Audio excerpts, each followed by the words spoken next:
Hello everyone, कैसे हैं आप सब। आई होप आप सब बहुत ही खुश और मन लगाकर पढ़ाई कर रहे हैं। राइट बच्चों, तो मैं पूनम प्रजापत कक्षा 12वीं की रसायन विज्ञान की इस अमेजिंग क्लास में आप सभी बच्चों का स्वागत करती हूँ। बच्चों, आप सब खुश हैं, इसमें कोई डाउट नहीं, क्योंकि आप सब मेरे साथ डाउट नट में जो पढ़ रहे हैं। राइट ना?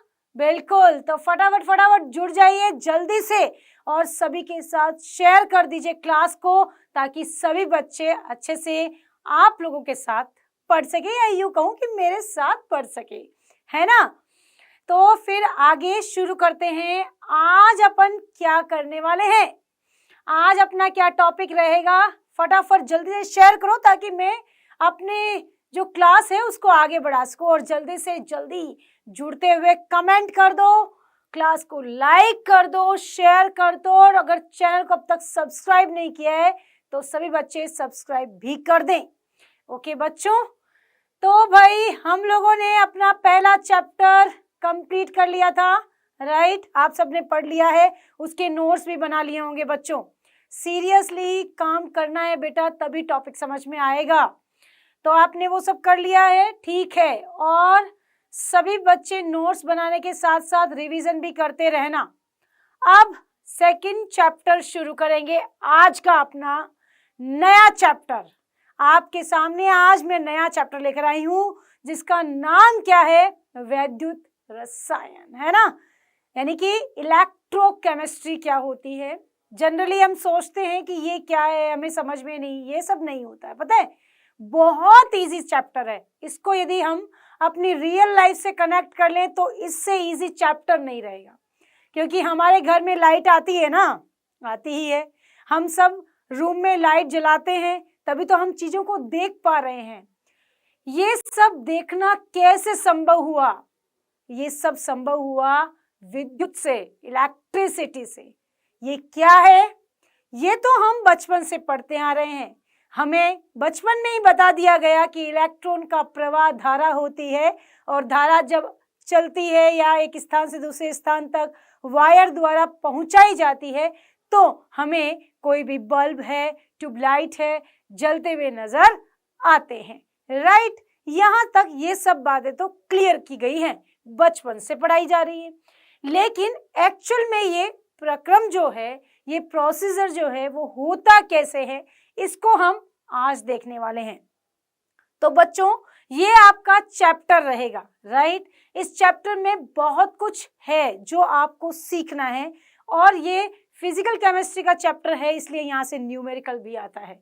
तो ज्यादा समय को कंज्यूम ना करते हुए मैं आगे बढ़ना चाहती हूँ आप लोगों के साथ। तो फटाफट कमर कसो, पेन कॉपी उठाओ और लिखना शुरू करेंगे, और साथ साथ में कानों को भी खुला रखेंगे, क्योंकि सुनना भी तो है। राइट, तो चलिए बच्चों, आज हम क्या पढ़ने वाले हैं, जरा एक नजर उस पर।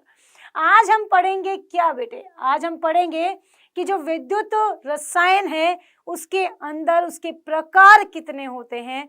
यानी कि विद्युत रसायन जो टॉपिक है उसके अंदर आप क्या पढ़ने वाले हैं, उसके टाइप्स कितने होते हैं, जो सेल पढ़ेंगे आप उसके टाइप्स कितने होते हैं। साथ ही आप पढ़ेंगे इलेक्ट्रोड विभव क्या होता है। राइट, और उसी के साथ सेल का एक प्रकार भी पढ़ेंगे आप, जिसे बहुत अच्छे से अपने को समझना है, वो है गैल्वेनिक सेल, जिसके कई नाम होंगे। वो नाम क्यों है, इतने प्रकार से क्यों रखा गया है, वो सब हम डिफाइन करेंगे। राइट, तो फटाफट शुरू करते हैं आज का अपना टॉपिक, जो क्या है, विद्युत रसायन। क्या होता है विद्युत रसायन बच्चों, जरा ध्यान से समझेंगे। विद्युत रसायन एक इलेक्ट्रोकेमिस्ट्री है ना। इलेक्ट्रोकेमिस्ट्री कहूं तो रसायन विज्ञान की वह शाखा है जिसमें हम लोग ये अध्ययन करते हैं कि जो ऊर्जाएं होती है, ऊर्जाएं तो आप जानते हैं ना, यांत्रिक ऊर्जा होती है, या यूं कहूं इलेक्ट्रिक ऊर्जा होती है ना, धात्विक ऊर्जाएं होती हैं। तो ऊर्जाएं बहुत प्रकार की, उनमें से विद्युत और रासायनिक ऊर्जा जो है उनका अंतर परिवर्तन विज्ञान की जिस शाखा में, या यूं कहूं रसायन विज्ञान की जिस शाखा में किया जाता है, उसे हम क्या कहते हैं? विद्युत रसायन कहते हैं, राइट। विद्युत रसायन किसे कहते हैं? रसायन विज्ञान की वह शाखा जिसमें क्या होता है? विद्युत ऊर्जा का रासायनिक ऊर्जा में या रसायन ऊर्जा का विद्युत ऊर्जा में अंतर परिवर्तन का अध्ययन किया जाता है, राइट। तो जरा स्क्रीन पर आपके सामने परिभाषा आ चुकी है, जरा आप देखेंगे कि परिभाषा क्या कह रही है। परिभाषा कह रही है कि रसायन विज्ञान की वह शाखा जिसके अंतर्गत हम क्या करते हैं? विद्युत ऊर्जा का रासायनिक ऊर्जा में और रसायन ऊर्जा का विद्युत ऊर्जा में अंतर परिवर्तन का अध्ययन करते हैं, उसे विद्युत रसायन कहते हैं। यहां तक तो बात क्लियर है, कोई दिक्कत नहीं है, किसी बच्चे को भी नहीं है ना बेटा, होनी भी नहीं चाहिए। अब जब भी अंतर परिवर्तन हो रहा है, ऊर्जाओं का इंटरचेंज हो रहा है, तो ये किस में होता है? एक युक्ति में होता है, या यूं कहूं एक पात्र में होता है, राइट। वो पात्र क्या कहलाता है? उस पात्र को हम क्या कहते हैं? उस पात्र को हम सेल कहते हैं। क्या कहते हैं बेटा? सेल कहते हैं। तो सेल क्या होता है? जिसमें रासायनिक ऊर्जा को विद्युत ऊर्जा में और विद्युत ऊर्जा को रासायनिक ऊर्जा में इंटरचेंज किया जाता है या परिवर्तित किया जाता है, तो उसे हम सेल कहते हैं। बात समझ में आ गई? टॉपिक तो क्लियर हो गया। यानी कि विद्युत रसायन में आप पर्टिकुलरली कौन सा टॉपिक डिस्कस करेंगे? सेल। क्यों करेंगे? क्योंकि यही वो युक्ति है जो क्या करेगी? रासायनिक ऊर्जा को विद्युत ऊर्जा में परिवर्तित करेगी, राइट। चले तो आओ भाई बच्चों, अब जो ये सेल है, ये सेल कितने प्रकार के होते हैं, राइट। कितने प्रकार के हो सकते हैं? जरा सभी बच्चे कमेंट में बताएंगे, फटाफट देखें, जल्दी से जल्दी। बातें नहीं करो, पढ़ाई की बातें किया करो राजा, नहीं तो समझ नहीं आएगा, आप टॉपिक से हट जाएंगे। तो फटाफट जो मैं क्वेश्चन पूछूं उसका आंसर करेंगे, जल्दी से जल्दी देखें क्या हो गए सेल के प्रकार। चलो बढ़िया बात है, कुछ बच्चे कह रहे हैं, सभी बच्चे ध्यान देंगे। 2 ही प्रकार के होते हैं, है ना। तो हमें कैसे पता चले? अच्छा सुनो, आप सबके घर में सेल तो होते ही हैं, क्योंकि घड़ी सबके घर में है, दीवार घड़ी होती है ना, सबके घर में। वहां पर भी सेल लगाए जाते हैं ना। और एक है आपकी मोबाइल। अब मोबाइल का तो क्या ही कहना, मोबाइल तो सबके पास है भाई, कोई भी बच्चा नहीं, तभी तो मेरे साथ क्लास ले रहे हैं आप लोग। इसमें भी एक बैटरी लगी है, इसमें भी एक सेल लगा हुआ है ना। तो क्या फर्क है? 2 सेल हैं, इनमें क्या फर्क है जरा सोचो।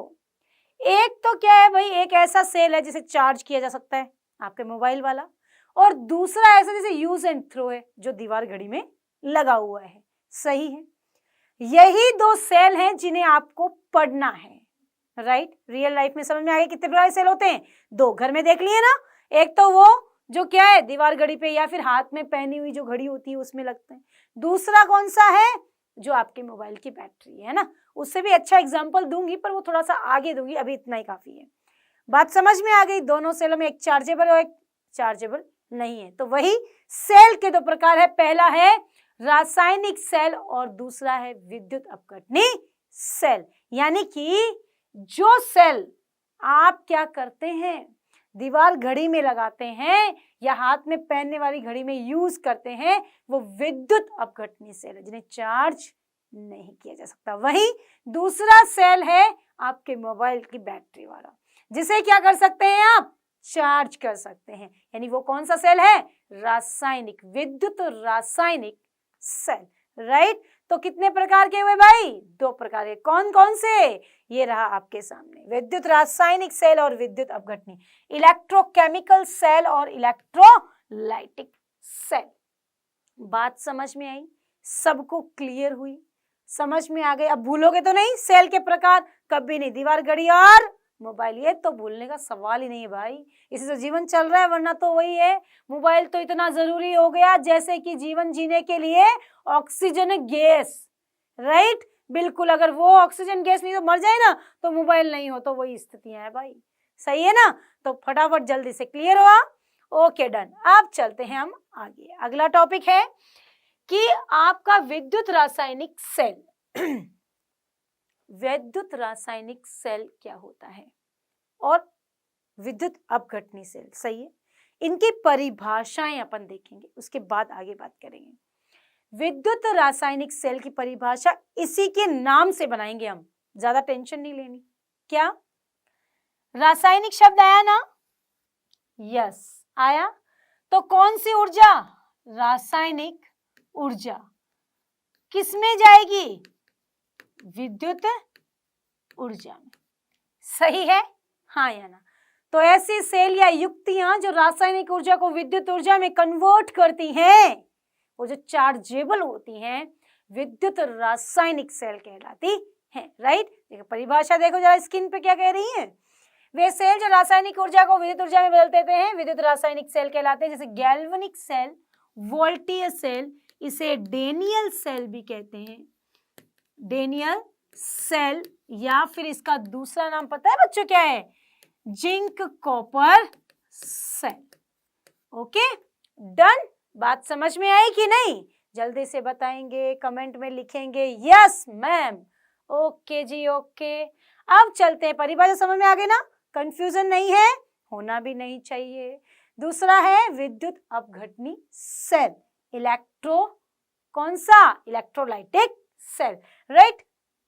इसकी परिभाषा विद्युत रसायन नहीं है तो रासायनिक ऊर्जा पहले नहीं आएगी। विद्युत मतलब विद्युत ऊर्जा किसमें चेंज होती है? रासायनिक ऊर्जा में। तो इसकी परिभाषा देखेंगे जरा। वे सेल जो क्या करते हैं? विद्युत ऊर्जा को रासायनिक ऊर्जा में बदल देते हैं, उन्हें क्या कहते हैं? विद्युत अपघटनी सेल कहते हैं। थोड़ा ध्यान से देखेंगे बेटा। जब रासायनिक सेल की बात करते हैं तो इस तरह से दो पात्र में होंगी अभिक्रियाएं, इस तरह से। ओके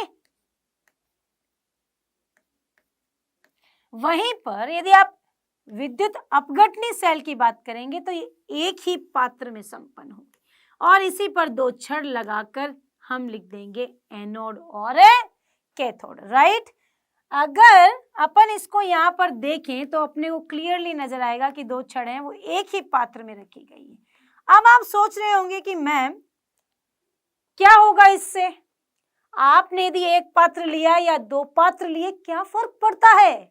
नहीं, फर्क पड़ता है। पता है क्यों? क्योंकि जब आप विद्युत अपघटनी की बात कर रहे थे तो मैंने स्टार्टिंग में बोला था क्या कि वो चार्जेबल नहीं है, यानी कि इलेक्ट्रॉन का एक बार जब धारा का प्रवाह होता है तब तो क्या होता है कि बार बार रिवर्स रिएक्शन होती है, एनोड से कैथोड, कैथोड से एनोड, वापस आता रहता है और जाता रहता है। लेकिन अगर आपका सेल चार्जेबल नहीं है तो वो एक पात्र में हो रही है अभिक्रिया, और एक पात्र में क्या होगा? एक बार जो सॉल्यूशन आपने भर दिया वो जब तक एक्टिव है तब तक तो ठीक है, तब तक तो इलेक्ट्रॉनों का गमन हो रहा है और वो धारा का प्रवाह हो रहा है। जब यहाँ पर सॉल्यूशन में आवेश खत्म हो जाते हैं, चार्ज कम होना शुरू हो जाते हैं, तो फिर तो वहां पर इसे पुनः हम चार्ज नहीं कर पाएंगे, आवेशित नहीं कर पाएंगे। तो ऐसे जो क्या होते हैं? सेल होते हैं, उन्हें हम क्या कहते हैं? विद्युत अपघटनी सेल। लेकिन यहाँ ऐसा नहीं है, यहाँ पर दो पात्र लिए हैं और यहाँ पर हम बाहर से कोई युक्ति जोड़कर इसको क्या कर सकते हैं? चार्ज कर सकते हैं, क्योंकि ये ऐसे सेल होते हैं जिनमें बाहर से क्या होता है? कोई बैटरी को लगाया जा सकता है। इसलिए यहाँ पर इलेक्ट्रॉनों का प्रवाह जब होता है तो वो एक स्थान से दूसरे स्थान तक आसानी से जा सकते हैं और बाहर से कोई युक्ति जोड़कर इन्हें चार्ज किया जा सकता है। लेकिन ये इस प्रकार के बंद सेल होते हैं जिन्हें एक बार चार्ज कर दिया तो दूसरी बार चार्ज करना संभव नहीं है। बात समझ में आ गई? क्लियर हो गया होगा टॉपिक। तो अब चलते हैं हम अपने अगले पड़ाव पर, जो है क्या कि विद्युत अपघटनी सेल और रासायनिक सेल में क्या अंतर है। बच्चों यहाँ से क्वेश्चन कंफर्म आता है, 2 नंबर का क्वेश्चन जो है वो क्लियरली पूछा जाता है, तो इसको इम्पोर्टेंट लगाएंगे। विद्युत रासायनिक सेल क्या होता है, जल्दी से कमेंट में लिखो। अभी मैंने बताया था जो क्या होता है, उत्क्रमणीय होता है। अपघटनी क्या होता है, उत्क्रमणीय नहीं होता है। चार्जेबल है ना रासायनिक, जबकि विद्युत अपघटनी क्या है, चार्जेबल नहीं है। जल्दी जल्दी जल्दी लिखो। सेकंड अगर समझ में आया तो यस मैम लिखते जाना। सेकंड, अगर वो रासायनिक ऊर्जा का क्या करता है, विद्युत ऊर्जा में, तो रासायनिक सेल। विद्युत ऊर्जा का रासायनिक ऊर्जा में तो बच्चों क्या है वो, विद्युत अपघटनी सेल। सेकंड, रेडॉक्स अभिक्रिया स्वतः होती है। रेडॉक्स मतलब क्या, 10th में पढ़ा था ना, फिर 11th में भी पढ़ा था ना। अगर फिर भी याद नहीं है तो मैं याद दिला देती हूँ। ऐसी अभिक्रियाएं जिनमें ऑक्सीकरण व अपचयन साथ साथ संपन्न होता है उन्हें रेडॉक्स अभिक्रिया कहते हैं। एक ही अभिक्रिया में ऑक्सीकरण भी हो रहा है और अपचयन भी हो रहा है। फिर भी याद नहीं आया तो फिर सुनो, ध्यान दो। अगर किसी समीकरण में एक तत्व से ऑक्सीजन निकल रहा है और दूसरे से जुड़ रहा है, यानी ऑक्सीजन का निकलना अपचयन और ऑक्सीजन का जुड़ना क्या होता है बच्चों, ऑक्सीकरण होता है। क्लियर? तो रेडॉक्स अभिक्रिया हो गई समझ में। अब तो नहीं भूलेंगे, भूलना भी नहीं है, तो याद रखेंगे रेडॉक्स अभिक्रिया स्वतः होती है, जबकि इनमें रेडॉक्स अभिक्रिया स्वतः नहीं होती है। इनमें एनोड ऋणात्मक तथा यह धनात्मक होता है। जरा ध्यान से, जब आप रासायनिक सेल की बात करेंगे तो रिवर्स होता है। कभी एनोड पर धनायन चढ़ेगा, कभी एनोड पर ऋणायन चढ़ेगा, क्योंकि एक बार वो चार्ज होगा, फिर वापस डिस्चार्ज होगा, फिर चार्ज होगा। तो बेसिकली शुरुआत कहाँ से होती है, एनोड पर ऋणावेश से। तो रासायनिक जो सेल होते हैं उनमें हमेशा याद रखो, रासायनिक सेल जो रिवर्स होते हैं, रिवर्सेबल होते हैं, उनमें एनोड पर हमेशा माइनस, जबकि विद्युत अपघटनी सेल में एनोड पर हमेशा क्या रहता है, प्लस चार्ज रहता है। ज्यादा कंफ्यूज नहीं करेंगे, इसीलिए एक ही शब्द बोल रही हूँ। एनोड को याद रखो, रासायनिक सेल में माइनस और विद्युत अपघटनी सेल में एनोड पर क्या होता है, प्लस। बाकी तो आप समझ जाएंगे, उसके अपोजिट डायरेक्शन में चलेगा। राइट जी, पहला समझ में आया, दूसरा आया, तीसरा आया, चौथा, लवण सेतु का प्रयोग क्यों होता है, क्योंकि वहां पर दो पात्र है जिनको आपस में जोड़े रखना है। तो वहां पर एक यू आकार की नली लगाकर हम रखेंगे, तो वहां पर वो क्या हो जाएगा आपका, रासायनिक सेल में दोनों को दो पात्र हैं, इसलिए यू आकार की नली में कोई भी यू आकार की नली का यूज नहीं है, यानी लवण सेतु का उपयोग नहीं होता है। Last but not the least, इनमें इलेक्ट्रॉन बाह्य परिपथ में एनोड से कैथोड की ओर चलते हैं और इनमें इलेक्ट्रोड बाह्य बैटरी से प्राप्त होते हैं। ये कैथोड से प्रवाहित होते हैं और एनोड की ओर बाहर निकले। जरा ध्यान देंगे, यहाँ पर इलेक्ट्रॉन एनोड से कैथोड की ओर, जबकि यहाँ पर इलेक्ट्रॉन कैथोड से एनोड की ओर जाते हैं, क्योंकि यहाँ पर जब आप बात करते हैं तो यहाँ एनोड पर कौन सा चार्ज होता है बेटा, प्लस, और कैथोड पर माइनस। तो इलेक्ट्रॉन माइनस से प्लस की ओर जाते हैं ना, वैसे ही यहाँ पर बात करें बच्चों तो ये इस तरह के दो पात्र होते हैं जिसमें लवण सेतु होता है और दो इलेक्ट्रोड लगे होते हैं। टेंशन मत लो, ये बहुत अच्छे से आगे डिस्क्राइब किए जाएंगे कि ये कैसे बनता है। तो एनोड पर माइनस है और कैथोड पर प्लस है, तो इलेक्ट्रॉन माइनस से प्लस की ओर। क्लियर? बात समझ में आ गई तो फटाफट यस मैम लिखेंगे, और जो बच्चे लगातार जुड़ रहे हैं वो क्लास को लाइक कर दें और ज्यादा से ज्यादा शेयर करें ताकि सभी बच्चों को इसका फायदा मिल सके। बच्चों चलते हैं आगे, अब शुरू करते हैं अपना टॉपिक। आज हम लोग क्या पढ़ेंगे, गैल्वेनिक सेल। ओके, गैल्वेनिक जो सेल होता है वो क्या होता है, जरा ध्यान देंगे। गैल्वेनिक सेल है आपका क्या होता है। ओके, आराम से रिलैक्स होकर, गैल्वेनिक सेल ही क्या है, डेनियल सेल है। गैल्वेनिक सेल ही क्या है, वोल्टीय सेल है। गैल्वेनिक सेल ही क्या है, जेडनसीयू सेल है। यहां तक तो कोई दिक्कत नहीं है, नहीं है ना, होनी भी नहीं है। आगे तो और भी नहीं होगी जब ये बात समझ में आ गई। थोड़ा ध्यान से, गैल्वेनिक सेल को रासायनिक सेल भी कहते हैं, विद्युत रासायनिक सेल कहते हैं ना, क्योंकि ये रासायनिक ऊर्जा को विद्युत ऊर्जा में कन्वर्ट करता है। इस सेल में क्या है, दो पात्र होंगे, ठीक, और इन दोनों पात्रों में अलग अलग सॉल्यूशंस होंगे, ठीक। इनमें छड़ें लगी हुई होगी और इनको एक यू आकार की कांच की नली से जोड़ा जाएगा, जिनके अंदर रुई की डाट लगी हुई है, और ये है आपका एनोड और ये है बच्चों कैथोड, सही है। और इनको जोड़ दिया एक बैटरी से, ठीक, बात क्लियर। इधर माइनस, इधर प्लस, एनोड पर माइनस, कैथोड पर हमेशा क्या रहेगा, प्लस, जब शुरुआत होती है, ध्यान देना। अब बच्चों जब आप इसको पढ़ रहे हैं तो गैल्वेनिक सेल में क्या होगा कि आपके धारा का प्रवाह और इलेक्ट्रॉन का प्रवाह कैसे होगा। इलेक्ट्रॉन का प्रवाह एनोड से कैथोड की ओर जा रहा है, जबकि धारा का प्रवाह कैथोड से एनोड की ओर, राइट। यानी गैल्वेनिक सेल समझ में आया। ऐसा रासायनिक सेल जो दो पात्रों में अभिक्रिया संपन्न करता है, इनमें एनोड कैथोड लगे होते हैं, दो पात्र होते हैं जिनके अंदर सॉल्यूशंस अलग अलग होते हैं, छड़ें अलग अलग होती है, उन्हें एक बैटरी से जोड़ा जाता है, एक एनोड होती है, एक कैथोड होती है, क्लियर। और एनोड पर हमेशा माइनस चार्ज होता है। बात समझ में आ गई होगी, आ गई ना? यस मैम, जल्दी से लिखेंगे फटाफट कमेंट में। तो ये बात क्लियर हो गई। अब आपको इसकी थ्योरी में बता देती हूँ। तो सबसे पहले क्या है, गैल्वेनिक सेल एक ऐसा उपकरण है जो रासायनिक ऊर्जा को विद्युत ऊर्जा में बदलता है, क्लियर है। इसका आम अनुप्रयोग है जिसे बैटरी भी कहा जाता है। इसका आविष्कार गैल्वनी और एलेसेंडो वोल्टा द्वारा किया गया, जिसमें वोल्टेज बनाने की क्षमता होती है, क्लियर।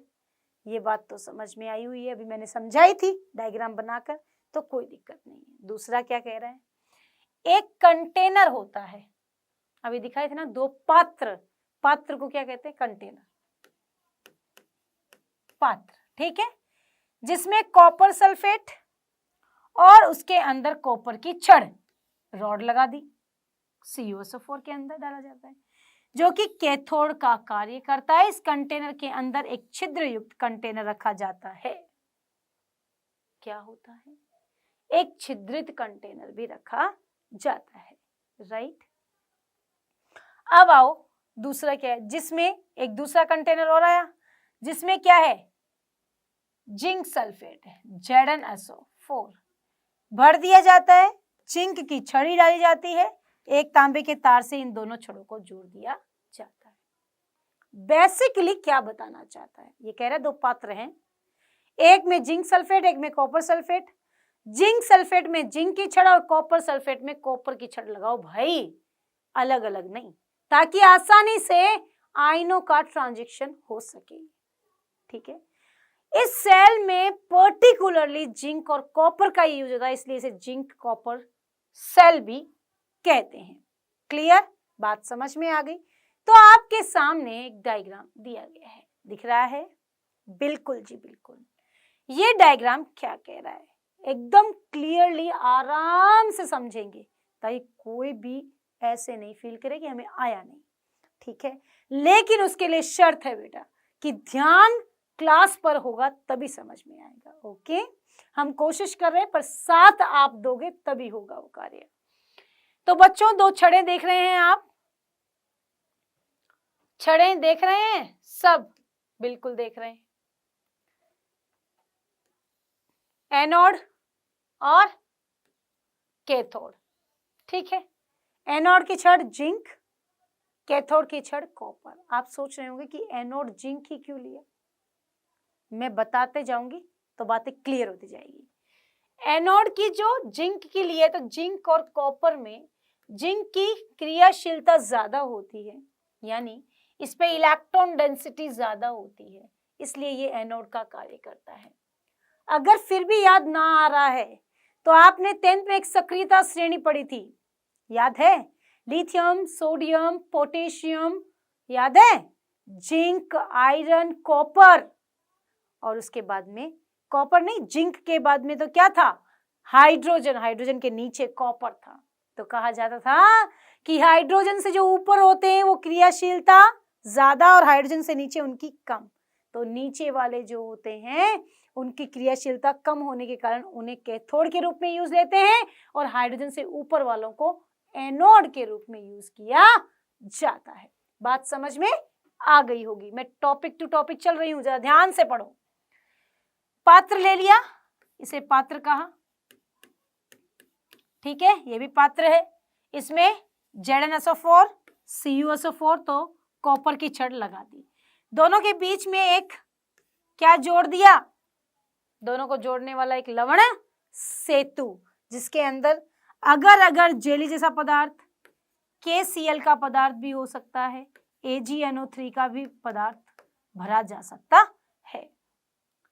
ये क्या कार्य करेगा, बात करेंगे। जोड़ दिया, इसके कार्य की भी बातें करेंगे। उसके बाद इन दोनों छड़ को एक किससे? विभव मापी या गैल्वेनोमीटर, जो ये बताएगा कि धारा का प्रवाह कितना हो रहा है, उस डायरेक्शन को ये बताएगा। इसे विभव मापी भी कहते हैं, राइट। अब बात आती है, ये तो हो गई संरचना।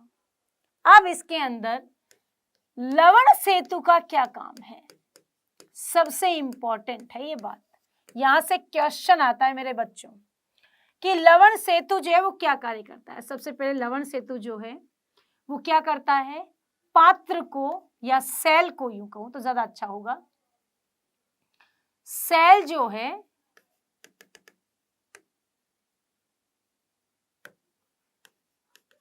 सेल को उदासीन रखने का कार्य करता है, ठीक है। सेकंड, आयनों का आदान प्रदान करता है, आयनों का प्रदान करता है, ठीक है। सेल को उदासीन करने का और आयनों का ट्रांजिशन करने का कार्य, यानी कैसे? अगर यहां से इलेक्ट्रॉन जा रहे हैं, इससे इस तरफ जा रहे हैं, तो अगर यहां ज्यादा इलेक्ट्रॉन हो गए तो यहां से वापस इलेक्ट्रॉन यहां पर भी आ सकते हैं, ताकि ये विद्युत उदासीन बना रहे, राइट। तो लवण सेतु का बहुत इंपॉर्टेंट रोल है। और दूसरी बात, ये ऐसा निष्क्रिय होता है, ये खुद किसी के साथ रिएक्शन नहीं करता है, इसीलिए इसे लवण सेतु नाम दिया गया, लवण ही दिया गया। ये खुद न्यूट्रल फॉर्म में है। अगर किसी ने ज्यादा इलेक्ट्रॉन कर दिया तो वहां से कम की ओर ले जाएगा, और जहां पर कम है उसकी तरफ दूसरे इलेक्ट्रॉन लाने की कोशिश करेगा। बात क्लियर हो गई? समझ में भी आ गया होगा कि लवण सेतु क्या कार्य करता है। टॉपिक समझ में आया? स्ट्रक्चर को एकदम क्लियरली मैंने समझा दिया है, आपको बात समझ में आ गई होगी। तो फटाफट इसको उतारेंगे, चलते हैं आगे। अब अपन देखेंगे कि गैल्वेनिक जो सेल है उसकी क्रिया विधि क्या होती है, यानी कार्य प्रणाली क्या है। तो इसकी कार्य प्रणाली पर थोड़ी चर्चा कर लें, यानी कौन क्या कार्य करता है, राइट। चले तो सबसे पहले देखो, सबसे पहले ये कह रहे हैं कि कॉपर की तुलना में जिंक अधिक सक्रिय होता है। जिंक की छड़ से Zn+2 आयन क्या करते हैं? विलयन में जाते हैं तथा इलेक्ट्रोड जिंक की छड़ पर शेष रह जाते हैं, राइट। हाँ या ना? तो Zn+2 इलेक्ट्रॉन जिंक की छड़ से। क्लियर? मैं यहाँ पर एक छोटा सा डायग्राम बना रही हूं ताकि मैं इन बातों को आपको अच्छे से समझा सकूं। थोड़ा सा ध्यान देंगे ताकि बात क्लियर हो जाए। क्लियर? आप भी मेरे साथ साथ बना लें ताकि आपको भी चीजें समझ में आ जाए। एनोड और कैथोड, यहाँ ZnSO4, यहाँ CuSO4, डन। यहाँ Zn में Zn+2 SO4-2 Cu+2 SO4-2, ठीक है। और ये छड़ है जिंक की और ये है कॉपर। ये धातु है और ये धातु आयन है। जरा ध्यान देंगे कि आपके पास पात्र में जिंक आयन है और ये धातु है, ठीक है। बात क्लियर है? Okay, done. चलो, पहला पॉइंट कह रहा है कि कॉपर की तुलना में ये क्रियाशील ज्यादा है, इसलिए जिंक की छड़ से Zn+2 आयन विलयन में जाते हैं। यानी कि ये क्या कर रहा है? इलेक्ट्रॉन का दान कर रहा है। इलेक्ट्रॉन जा रहे हैं यहाँ से, ये माइनस और ये प्लस, तो यहाँ Zn+2 लगातार बनता जा रहा है। क्लियर? और ये इलेक्ट्रॉन किस ओर जा रहे हैं बच्चों? ये जा रहे हैं कॉपर की तरफ। क्लियर? कोई डाउट नहीं। सेकंड, जिंक की छड़ का ऑक्सीकरण होता है, अतः इसे एनोड कहते हैं। ऑक्सीकरण का मतलब क्या? ऑक्सीकरण का मतलब होता है जो भी धातु इलेक्ट्रॉन का दान करती है वो धातु का क्या होता है? ऑक्सीकरण। तो बताइए, इलेक्ट्रॉन कौन दे रहा है? जिंक। तो जिंक का क्या हो रहा है? ऑक्सीकरण। सही है, जिंक की छड़ दे रही है। Clear? Second point, electron zinc की छड़ पर शेष रहने के कारण इसे ऋण पोल कहते हैं। ठीक है, कोई दिक्कत नहीं है। जिंक की छड़ से इलेक्ट्रॉन बाह्य परिपथ से होते हुए कॉपर की छड़ की ओर जा रहे हैं। जिंक से होते हुए कॉपर छड़ की ओर जा रहे हैं, कोई दिक्कत नहीं है। चलते हैं आगे।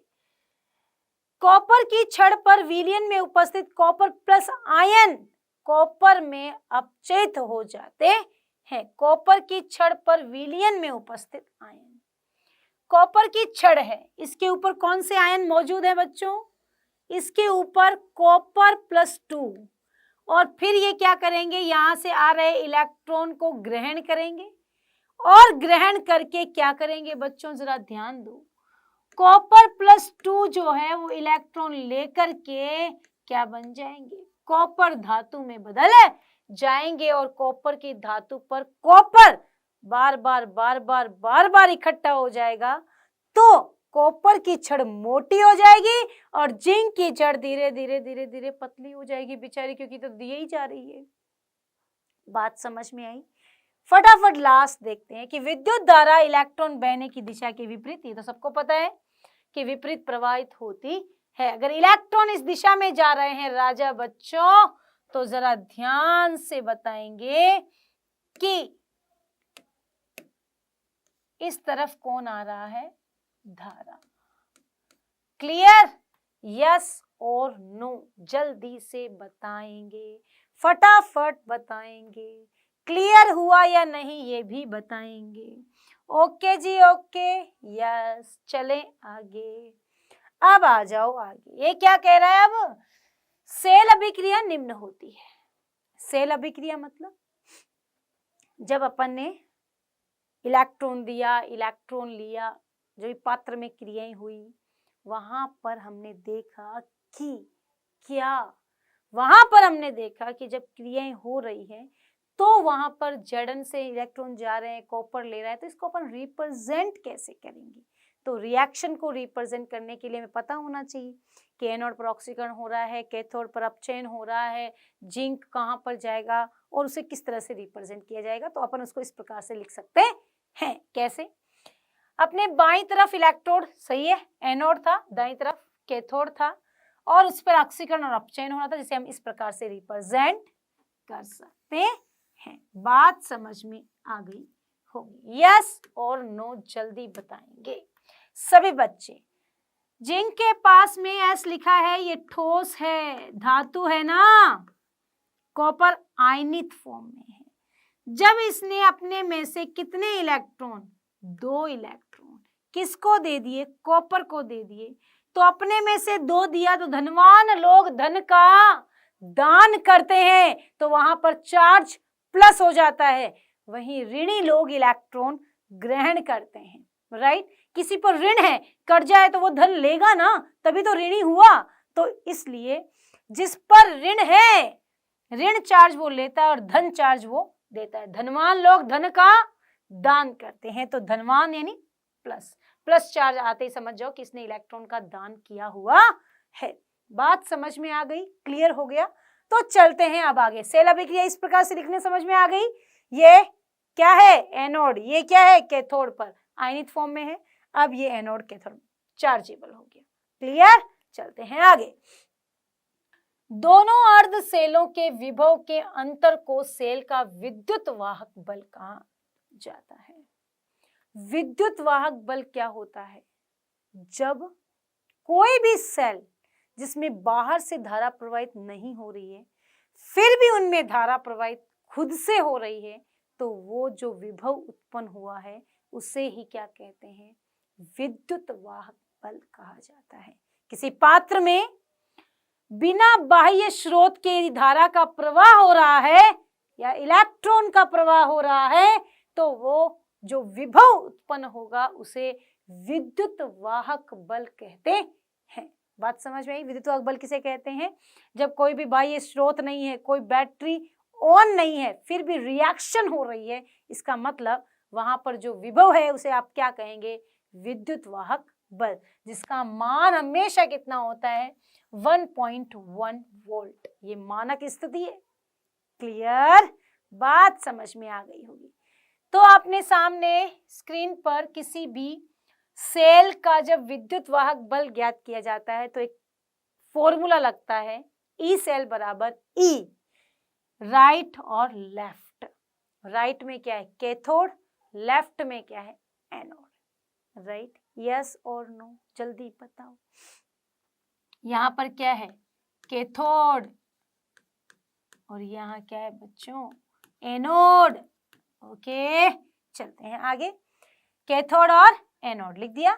उसके बाद कैथोड पर कौन है बच्चों? जल्दी बताओ। कॉपर, कॉपर +2, हाँ या ना? यही तो था। कॉपर +2 पहले क्यों लिखा? क्योंकि वहां पर आयन थे जिन्होंने इलेक्ट्रॉन ग्रहण किया, फिर वो किस में कन्वर्ट हुए? कॉपर में। याद है अभी अपन ने सेल लिया था ना, वहां पर अपन ने देखा नहीं था कि यहाँ पर छड़ है, यहाँ पर इलेक्ट्रॉन आ रहे हैं, तो ये जिंक की छड़ में से जब इलेक्ट्रॉन आ रहे थे तो कॉपर के +2 आयन क्या कर रहे थे? 2 इलेक्ट्रॉन ले रहे थे और किसमें कन्वर्ट हो रहे थे? कॉपर में। तो यहाँ पर लिख दिया। पहले क्या था? Cu+2 था, अब क्या? Cu+2 से कॉपर। वैसे ही पहले जिंक था और जिंक से जिंक +2। क्लियर? बात समझ में आ गई होगी सभी बच्चों को।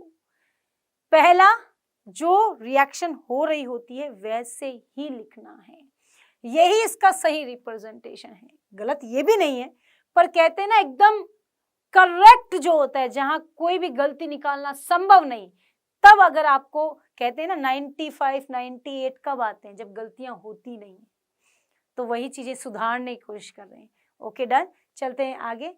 तो कहा कि कॉपर पर हमेशा विद्युत वाहक बल का मान, बेटा सक्रियता श्रेणी को आप जब चेक करेंगे तो इलेक्ट्रोड विभव की वैसी एक श्रेणी आती है जिसमें विभव लिखे जाते हैं, तो वहां पर वही सेम सीरीज है सक्रियता की, पर विभव लिखे गए हैं। तो विभव जब एनोड पर विभव की बात करते हैं तो वो हमेशा माइनस में लिखे जाते हैं, और कैथोड के विभव की बात करते हैं तो हमेशा वो प्लस में लिखे जाते हैं। राइट? हाँ या ना?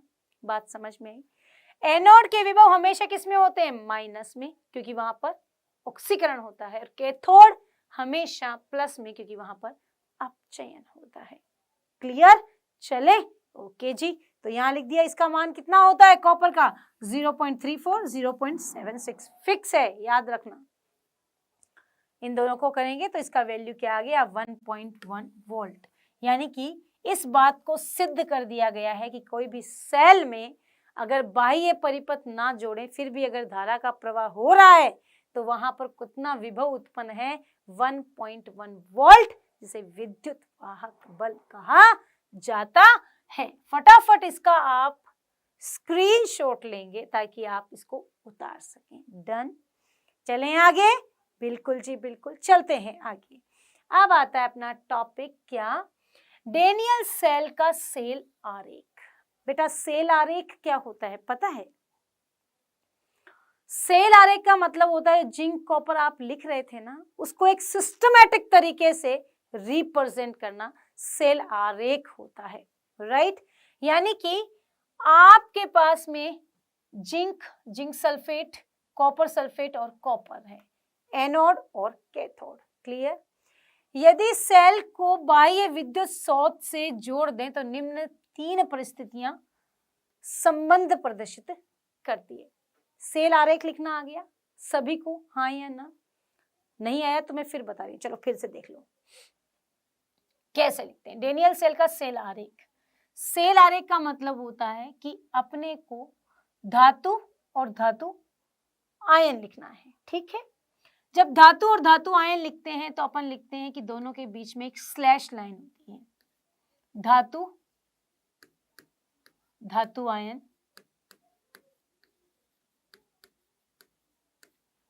ठीक है। उसके बाद क्या लिखेंगे आप, डबल लाइन, जो किसको रिप्रेजेंट करती है, लवण सेतु को,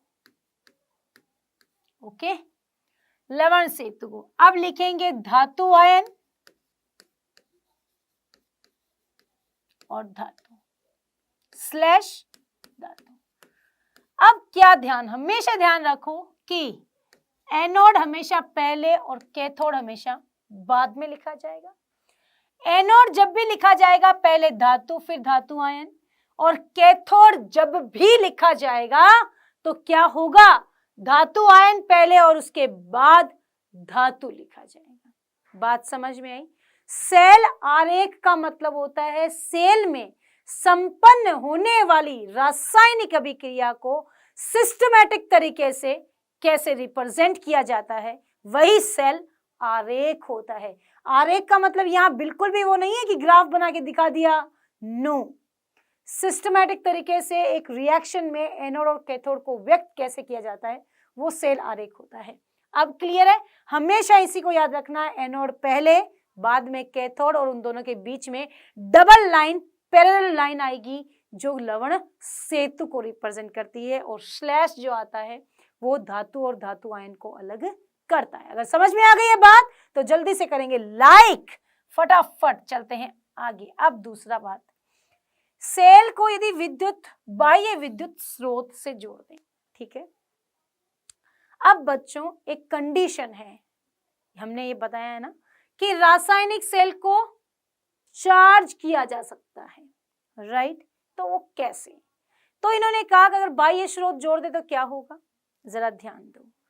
आपके सामने मैं एक डायग्राम बना के आपको समझा रही हूं ताकि बात क्लियर हो जाए, ठीक है। मेरे साथ साथ आप भी बनाएंगे ताकि आपको बात क्लियर हो जाए। सभी बच्चे ध्यान से मन लगाकर पढ़ते रहेंगे ताकि कोई भी डाउट ना आए। बच्चों ध्यान से पढ़ने पर ही डाउट नहीं आता राजा। अगर आप ध्यान नहीं देंगे, इधर उधर की बातों में ध्यान देंगे बेटे, तो फिर तो अपने को टॉपिक समझ में कभी नहीं आएगा कि हम क्या पढ़ रहे हैं। फिर तो हमें हर चीज हार्ड लगती है। हार्ड और इजी कुछ नहीं होता, या तो आता है या फिर नहीं आता। ये एकदम क्रिस्टल क्लियर बात है। Okay done. तो याद रखो कि जितना आपको बात समझ में आती है उतना ही जल्दी आप उस चीज को समझने में सक्षम होंगे। तो यहाँ पर 2 छड़ें लगा दी भाई, यहाँ पर भी लगा दी और यहाँ पर भी लगा दी, ठीक है। इन दोनों को एक विभव मापी से जोड़ दिया, ठीक है। किससे जोड़ दिया भाई, एक विभव मापी से जोड़ दिया। विभव मापी से जोड़ने के बाद यहां पर एक प्रतिरोध भी है, ठीक है। और यहां पर क्या जोड़ दिया, यहां पर जोड़ दी एक बाह्य विद्युत वाहक बल, यहां माइनस यहां प्लस। सिमिलरली यहां पर अपन एक विभव मापी जोड़ दी और यहां पर अपन ने एक प्रतिरोध जोड़ दिया, और ये रहा आपका विभव, ठीक है जी। ध्यान देना भाई बच्चों, विभव मापी जुड़ी हुई है, ये आपका प्रतिरोध और ये रही आपकी बैटरी। ठीक है, बात समझ में आ गई है तो जल्दी से आप कमेंट में लिखेंगे यस मैम, जल्दी से जल्दी फटाफट, ताकि बातें क्लियर हो जाए। ठीक है बच्चों, ओके जी ओके। चले पहली कंडीशन, 3 कंडीशन में क्या, आपके बाह्य विद्युत वाहक बल का मान, यहां लिख देती हूं, बाह्य विद्युत वाहक बल का मान कम है 1.1 वोल्ट से, तो क्या होगा, एनोड से इलेक्ट्रॉन निकलेंगे और कैथोड की ओर जाएंगे और धारा कैथोड से एनोड की ओर जाएगी। राइट, इलेक्ट्रॉन एनोड से कैथोड, धारा किस तरफ, कैथोड से एनोड की ओर। डन, कोई दिक्कत नहीं है। जैसे ही इलेक्ट्रॉन इस तरफ आएंगे आएंगे आएंगे तो एक समय आएगा जब क्या होगा, जब बाह्य विद्युत वाहक बल क्या होगा बच्चों, इक्वल टू 1.1 वोल्ट, तो धारा का प्रवाह 0, कोई धारा प्रवाहित नहीं होगी, क्योंकि जितना प्लस उतना माइनस, दोनों में आवेश इक्वल है, न्यूट्रल फॉर्म में है सेल, कोई धारा का प्रवाह दिखाई नहीं देगा। थर्ड, जब क्या हुआ, यहां से इलेक्ट्रॉन जाते जाते यहां स्थितियां बढ़ गई और अब बाह्य विद्युत वाहक बल का मान ज्यादा हो गया 1.1 वोल्ट से, तो इलेक्ट्रॉन जाने लगे कैथोड से एनोड, धारा आने लगी एनोड से कैथोड। ये क्या है मैडम, कब लगे थे एनोड से कैथोड, है ये क्या बता रहे हैं, कुछ नहीं, जरा ध्यान दो। जब आप बाह्य विद्युत वाहक बल का मान कम बता रहे थे तो इलेक्ट्रॉन एनोड से कैथोड, रासायनिक सेल यही होता है, एनोड पर माइनस और कैथोड पर प्लस होता है, लेकिन जैसे ही बाह्य विद्युत वाहक बल का मान बढ़ाया तो एनोड पर प्लस और कैथोड पर क्या आ गया बच्चों, माइनस, और रासायनिक सेल किस में बदल गया, विद्युत अपघटनी सेल में। राइट, यानी ये क्या हो गई, रिवर्स रिएक्शन हो गई, यानी कि जो सेल रासायनिक था उसे हमने किस में कन्वर्ट कर दिया, विद्युत अपघटनी सेल में। बात समझ में आई, तीनों कंडीशन समझ में आई। इसका मैं एक बहुत अच्छा एग्जाम्पल आपको देती हूँ, जरा गौर से सुनना। अपन सबके घर में आजकल इन्वर्टर तो लगे हुए ही हैं, है ना, आजकल हम सबके घर में बहुत सुविधाएं हो गई है भाई, लगाए हैं ना, कि लाइट जाती तो हमें पता भी नहीं चलता कि लाइट चली गई। ऐसा क्या होता है, आपके घर में ये विद्युत रासायनिक सेल की बैटरी रखी गई है और वहां उसके साथ इन्वर्टर लगा गया है ना, इन्वर्ट यानी कि चेंज करने वाला, धारा को चेंज करने वाला इन्वर्टर लगा गया है। ठीक है, उसमें हमने क्या किया है, आज घर पे ये क्लास देखने के बाद जरूर चेक करना, आपको बिल्कुल समझ में आ जाएगा। आपके घर का बिजली बोर्ड जो लगाया गया है, वहां पर बोर्ड लगाया हुआ है ना, वहां पर जो वायरिंग की गई है उसमें से एक वायर इन्वर्टर की तरफ दिया गया है और वहां से जब जब धारा प्रवाहित होती है तो इन्वर्टर में वो कन्वर्ट होती है कौन सी ऊर्जा, विद्युत, क्योंकि इलेक्ट्रॉन ही तो आ रहे हैं धारा से, वो इलेक्ट्रॉन कन्वर्ट हो जाते हैं किसमें, रासायनिक ऊर्जा में, और आपके घर में रखी गई बैटरी चार्ज होती रहती है और रासायनिक ऊर्जा के रूप में वो संचित होते रहते हैं। ठीक, ये तो पहली डायरेक्शन थी रासायनिक ऊर्जा वाली। ठीक है, धीरे धीरे धीरे धीरे धीरे क्या हुआ, चार्ज हो गई, अब गई लाइट टक, अब क्या होगा, अंधेरा हो गया, but within 1 second light आ गई, रूम में वापस बत्ती चल गई। ये क्या हुआ, विद इन 1 सेकेंड आपका इन्वर्टर क्या करता है, घर में रखी गई बैटरी ने जो रासायनिक ऊर्जा अब तक संचित की थी उसको वो इन्वर्टर कन्वर्ट करता है किसमें, विद्युत ऊर्जा में, और हमारे घर में वो क्या हो जाती है, पूरे वायरिंग के थ्रू सप्लाई हो जाती है और पूरे घर में रोशनी हो जाती है और अंधेरा गायब हो जाता है। बात समझ में आई? इस प्रकार आपके घर में रासायनिक सेल विद्युत अपघटनी सेल में और विद्युत अपघटनी सेल रासायनिक सेल में बार बार कन्वर्ट होते रहते हैं। शायद बात समझ में आ गई होगी सभी बच्चों को। क्लियर? चलें आगे। हाँ जी हाँ, बिल्कुल चलते हैं। अगला टॉपिक अभी देखो, तो ये कंडीशंस वो लिखी गई हैं जो हमें पता है। ई बाह्य की मात्रा कम है, अभी बाह्य विद्युत बल कम है तो इलेक्ट्रॉन एनोड से कैथोड की ओर, और ये जड़न से 2 इलेक्ट्रॉन चले जाते हैं, फिर बराबर होता है तो कोई भी अभिक्रिया नहीं होती है। जब ज्यादा होता है तो इलेक्ट्रॉन जिंक की छड़ की ओर वापस आने लगते हैं और अभिक्रिया विपरीत हो जाती है, तो वहां पर Zn+2 plus copper zinc is equal to Cu+2। बात समझ में आ गई? तो फटाफट उतारेंगे, चलते हैं आगे। अब आता है सेल आरेख, जिसे मैंने बताया था, अभी समझाया था, वही चीज यहाँ पर वो थोड़ा सा डिस्क्राइब कर देते हैं ताकि आपको बातें क्लियर हो जाए। सेल आरेख, सेल को किस तरह से रिप्रेजेंट किया जाता है। गैल्वेनिक सेल को छोटे रूप में व्यक्त किया जाता है तो उसे हम सेल आरेख कहते हैं। पहला पॉइंट, सेल आरेख में एनोड बाईं तरफ और कैथोड हमेशा दाईं तरफ लिखा जाता है। राइट, यस और नो, फटाफट कमेंट में लिखेंगे। सेकंड, लिखते समय धातु हमेशा पहले तथा लवण के विलयन को बाद में लिखा जाता है। उनके बीच एक खड़ी रेखा खींचते हैं, जैसे डेनियल सेल के लिए हम निम्न प्रकार से रिप्रेजेंट कर सकते। Zn_SO4 एनोड के लिए। राइट। सेकेंड, कैथोड को लिखते समय विलयन को पहले और धातु की छड़ को बाद में, याद है? हाँ या ना? Cu+ लिखते हैं ना अपन, तो पहले विलयन फिर धातु। ओके, इस तरह से लिखा जाता है। बात समझ में आ गई होगी। कैथोड व एनोड के मध्य 2 समांतर रेखाएं होती है जो लवण सेतु को व्यक्त करती हैं। बनाते समय धातु और विलयन की भौतिक अवस्था को छोटे कोष्ठक में लिखा जाता है। एक्वस विलयन नाम सुना है ना, जलीय विलयन। किसी ठोस और द्रव्य का विलयन एक्वस सॉल्यूशन या जलीय विलयन कहलाता है।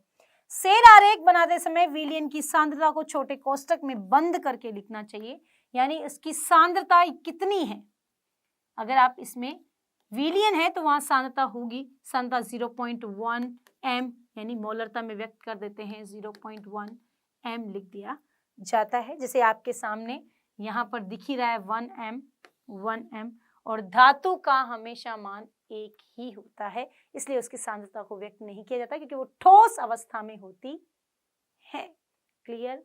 अगर आप ध्यान से पूरा वीडियो में मेरे साथ रहेंगे, पूरे टाइम बात को सुनेंगे, तो एक ऐसा शब्द नहीं जो आपको समझ में नहीं आ सकता है। तो बस शर्त इतनी कि आप लास्ट तक जुड़े रहें।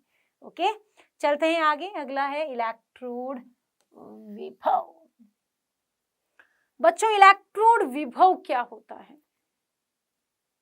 कुछ नहीं, हम जो पात्र लेते हैं, अपन ने वहां 2 पात्र लिए थे ना, अब मैं एक ही पात्र की बात कर रही हूँ। इलेक्ट्रोड विभव is a very important point या परिभाषा यू कहूं तो एक पात्र में छड़ और उस विलयन के मध्य जब इलेक्ट्रॉनों का आदान प्रदान होता है तो जो विभव में अंतर आता है उसे ही कहते हैं हम इलेक्ट्रोड विभव। क्या कहते हैं? इलेक्ट्रोड विभव। वहीं पर यदि दोनों पात्र में, दोनों छड़ों के मध्य, दोनों इलेक्ट्रोडों के मध्य विभव में अंतर उत्पन्न होता है तो उसे अपन कहते हैं विभवांतर। बात समझ आ रही है? नहीं आ रही है ना? तो मैं लिखती हूं, यहां पर एक डायग्राम बना रही हूं।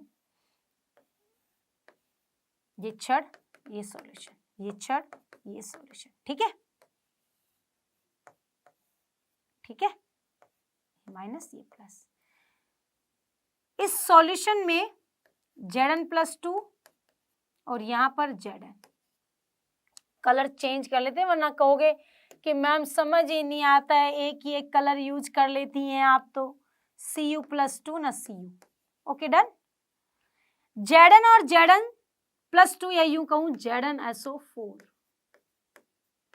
Zn और ZnSO4 के मध्य जब विभव में अंतर उत्पन्न होता है तो उसे हम इलेक्ट्रोड विभव, और Zn और Cu के बीच में यदि विभव में अंतर उत्पन्न होता है बच्चों तो उसे हम विभवांतर कहते हैं। क्या कहते हैं? विभवांतर कहते हैं। वहीं पर यदि आपके दोनों छोरों के मध्य विभव में अंतर आ रहा है लेकिन आपने कोई धारा का प्रवाह नहीं किया है तो इस विभवांतर को विद्युत वाहक बल कहा जाता है। बात समझ में आई? ये फिजिकल केमिस्ट्री है भाई, जो फिजिक्स में तुम पढ़ते हो आज केमिस्ट्री में भी हम पढ़ा रहे हैं, तो अच्छे समझने की कोशिश करो। बड़े इजी टॉपिक्स हैं, जल्दी ही क्लियर हो जाते हैं। बात समझ में आ गई होगी। डन। तो थोड़ी परिभाषाओं की ओर बढ़ जाए, थोड़ा थ्योरी को भी पढ़ लें, प्रैक्टिकली तो आपको समझा ही दिया है। इलेक्ट्रोड को उसके आयनों के विलयन में डाला जाता है तो धातु पर विलयन की तुलना में धनात्मक या ऋणात्मक आवेश आ जाता है, जिसके कारण धातु और विलयन के मध्य एक विभवांतर उत्पन्न होता है। इस धातु और विलयन के मध्य जो विभवांतर उत्पन्न होता है उसे इलेक्ट्रोड विभव कहते हैं। वहीं पर धातु के मध्य या इलेक्ट्रोड के मध्य तो उसे हम क्या कहते हैं? विभवांतर, केवल विभवांतर कहते हैं। जब एक कॉपर की छड़ को किसी भी विलयन में रखा जाए तो Copper+2 आयन बनता है, धनावेश आ जाता है। इसके कारण विलयन और कॉपर की छड़ के मध्य विभवांतर उत्पन्न होता है, जिसे कॉपर की छड़ का इलेक्ट्रोड विभव कहते हैं। जहां तक मेरा विश्वास है आप बच्चों पर थ्योरी की जरूरत ही नहीं है, क्योंकि डायग्राम बहुत कुछ एक्सप्लेन कर दिया है। किसी भी सेल में उपस्थित छड़ और विलयन के मध्य उपस्थित विभव का अंतर क्या कहलाता है? इलेक्ट्रोड विभव कहलाता है। डन। फटाफट उतारेंगे, जिसे जल्दी से देखें इसको। चलते हैं आगे। जब किसी धातु को उसके धातु आयन के मध्य के विलयन में डुबोया जाता है तो या तो धातु की छड़ का अपचयन हो जाता है या ऑक्सीकरण हो जाता है, अथवा कभी कभी कोई परिवर्तन होता ही नहीं है। राइट? कैसे नहीं होता? परिवर्तन क्यों नहीं होता? जरा ध्यान से देखो। आपने पात्र लिए, ठीक है, छड़ लगा दी, ये हो गया, ठीक। और यहाँ पर सॉल्यूशन ZnSO4 का और ये जिंक का। कोई दिक्कत ना जीना होनी भी नहीं चाहिए। ध्यान दो, अगर जिंक और CuSO4 के मध्य विभव में अंतर आ गया तो वो इलेक्ट्रोड विभव हो गया, ठीक है। अब किसी धातु ने इलेक्ट्रॉन दिए, किसमें? सॉल्यूशन में, राइट। यानी कि इस विलयन में कोई धातु है M और इस छड़ ने उसमें इलेक्ट्रॉन डाल दिए, या यूं कहूं यहां पर धातु M है जिसने इलेक्ट्रॉन दान किया और क्या बन गई? खुद M+। हाँ या ना? यस और नो? जल्दी बताओ। धातु थी, धातु ने क्या किया? इलेक्ट्रॉन दान किया और चार्जेबल हो गई, धातु आयन बन गई। सेकंड, धातु आयन था किसी सॉल्यूशन में, उसने इलेक्ट्रॉन लिया और धातु में कन्वर्ट हो गया, ठीक है। या यूं कह दूं कि पात्र में धातु आयन जब धातु से टकराया तो उससे इलेक्ट्रॉन उसने ले लिया, राइट। तो ये बन गया, धातु आयन बन गया। और इस कंडीशन में कहूं कि पात्र में धातु आयन और छड़ धातु से टकराया तो क्या हुआ? जब टकराया तो वहां पर इस धातु ने इलेक्ट्रॉन इसको दिए तो इस धातु का क्या हो गया? आयन बन गया। हाँ या ना? और ये धातु किसमें, धातु आयन किसमें कन्वर्ट हो गई? धातु में कन्वर्ट हो गई। क्लियर हो गई बात? समझ में तो आ गई। कोई दिक्कत है ही नहीं। तो कहा कि जब कोई धातु आयन में बदलती है तो उस धातु का क्या हो जाता है? ऑक्सीकरण। इलेक्ट्रॉन का दान ऑक्सीकरण होता है बेटे हमेशा।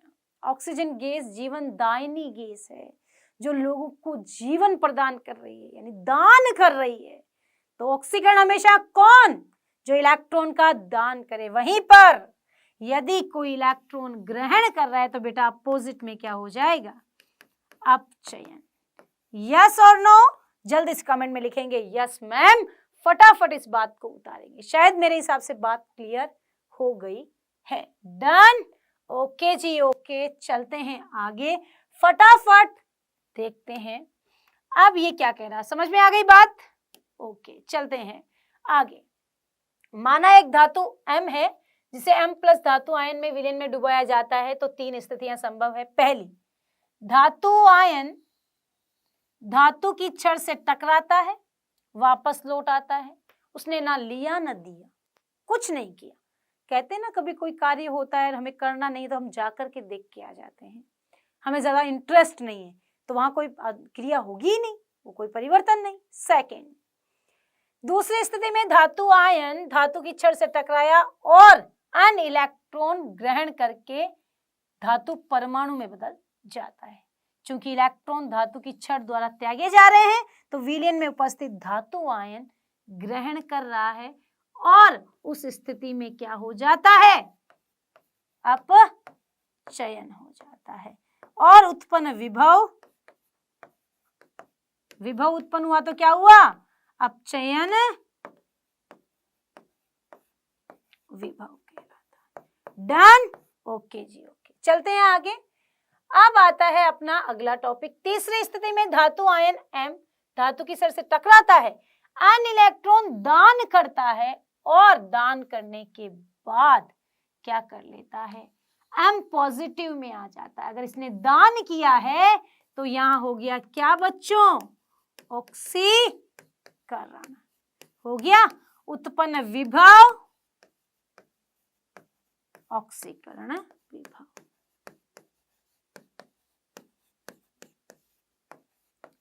क्लियर जी clear? Yes yes yes yes. तो ये था अपना अपचयन और ऑक्सीकरण विभव। तो बात समझ में आ गई।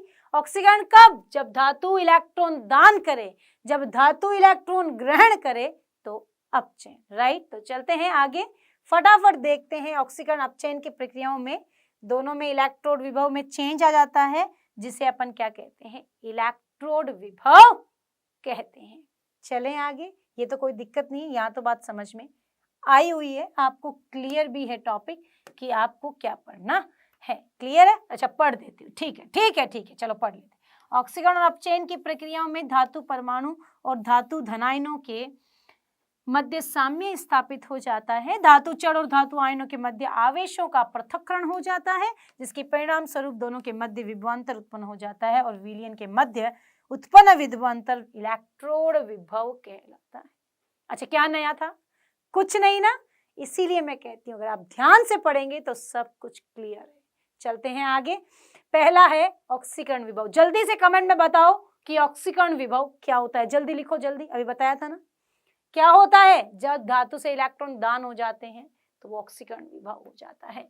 इलेक्ट्रॉन त्याग करने की प्रवृत्ति रखता है तो इलेक्ट्रोड का विलयन में इलेक्ट्रॉन त्यागने की प्रवृत्ति का मापन ऑक्सीकरण विभव होता है। दूसरा है अपचयन विभव। अपचयन विभव क्या है भाई? जब इलेक्ट्रॉन दान होता है तो ऑक्सीकरण, तो ग्रहण होता है तो अपचयन होता है। बात समझ में आ गई?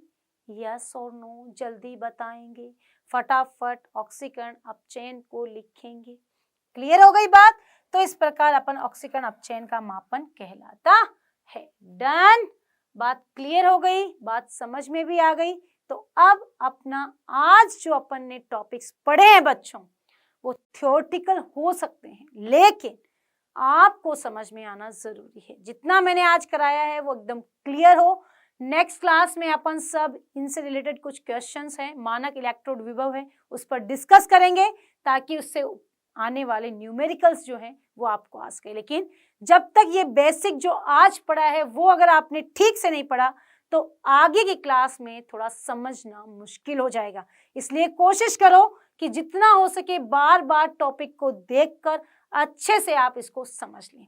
ओके, इसलिए जब तक मैं नेक्स्ट क्लास में आती हूँ तब तक सभी बच्चे आज जो मैंने पढ़ाया है वो पढ़ेंगे, अच्छे से मन लगाकर उसका नोट्स बनाएंगे और जो भी डाउट्स हैं वो मुझे कमेंट में लिखकर भेजेंगे। मैं उनके सॉल्यूशंस आपको दे दूंगी और होमवर्क डिस्क्रिप्शन में जाकर जरूर ले लें। ओके बच्चों, तो मस्त रहिए, खुश रहिए, लेकिन पढ़ते रहिए। Thank you.